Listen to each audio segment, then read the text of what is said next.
സ്വാഗതം. Insight ബൈറ്റ്സിലേക്ക്. EVM മെഷീനുകളിൽ കൃത്രിമം നടക്കുന്നുവെന്ന പരാതിയുമായി ഇന്ത്യ സഖ്യം സുപ്രീം കോടതിയിലേക്ക്. EVM മെഷീനുകൾക്കെതിരെ വ്യാപകമായി പരാതികൾ ഉയർന്ന സാഹചര്യത്തിലാണ് ഇന്ത്യ സഖ്യത്തിന്റെ നീക്കം.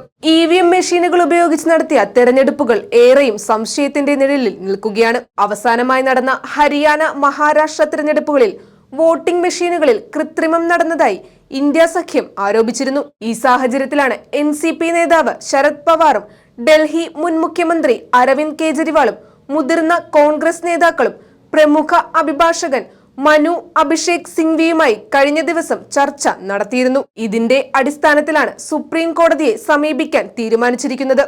മഹാരാഷ്ട്രയിലെ ഹഡപ്സർ സിറ്റിയിൽ നിന്ന് മത്സരിച്ച് പരാജയപ്പെട്ട NCP ശരത് പവാർ വിഭാഗം നേതാവ് പ്രശാന്ത് ജഗ്താപ്പാണ് കോടതിയെ സമീപിക്കാനുള്ള തീരുമാനം പ്രഖ്യാപിച്ചത്. കഴിഞ്ഞ മാസം നടന്ന തെരഞ്ഞെടുപ്പിൽ 288 അംഗ സഭയിൽ BJP നേതൃത്വത്തിലുള്ള മഹായുതി സഖ്യം 235 സീറ്റുകൾ നേടിയപ്പോൾ പ്രതിപക്ഷമായ മഹാവികാസ് അഘാടി സഖ്യം 46 സീറ്റുകൾ മാത്രമാണ് നേടിയത്. ഡൽഹി നിയമസഭാ തിരഞ്ഞെടുപ്പ് കൂടി മുന്നിൽ കണ്ടാണ് ഇന്ത്യ സഖ്യത്തിന്റെ നീക്കം. വിവിധ രാഷ്ട്രീയ നിരീക്ഷകർ ഉൾപ്പെടെ നേരത്തെ EVM മെഷീനുകൾക്കെതിരെ ശക്തമായ ആരോപണങ്ങൾ ഉന്നയിച്ചിരുന്നു. ബാലറ്റ് പേപ്പറുകളിലേക്ക് മടങ്ങണമെന്നാണ് കോൺഗ്രസ് അധ്യക്ഷൻ മല്ലികാർജുൻ ഖാർഗെ അടുത്തിടെ ആവശ്യപ്പെട്ടത്. കൂടുതൽ പൊളിറ്റിക്കൽ വീഡിയോകൾക്കായി ഇൻസൈറ്റ് ബൈറ്റ്സ് ചാനൽ സബ്സ്ക്രൈബ് ചെയ്യുക.